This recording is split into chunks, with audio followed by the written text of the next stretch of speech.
It's hard to forget a shit stain like Uwe Boll's Dungeon Siege movie, which never laid siege to a single dungeon and made the usually badass Jason Statham look like an ass, without the bad part in front of it.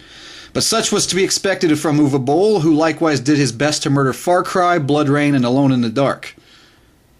The games, and the franchises, can't really be blamed except in that they sold their rights to them in the first place, so let's forget all about that as we look back at 2001's Dungeon Siege for the PC.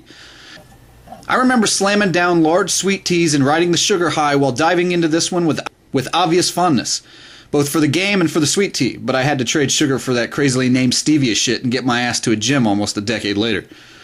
A Diablo clone through and through, it nonetheless did several things that, to me, made it superior to Diablo 2, a game I hasten to admit I wasn't in love with, which has earned me my fair share of disapproval from a few of my more rabid Blizzard fanatic friends.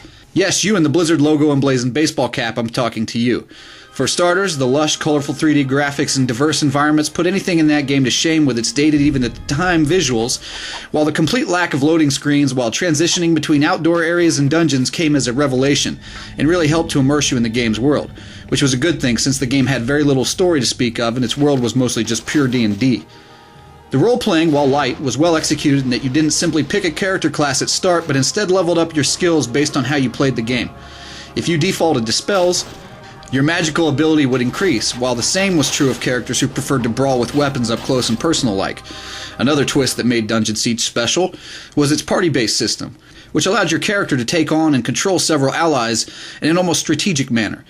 Diablo has always been a fairly mindless click and loot fest, which is cool, but Dungeon Siege made you think a bit more about how to proceed through its waves and waves of enemies.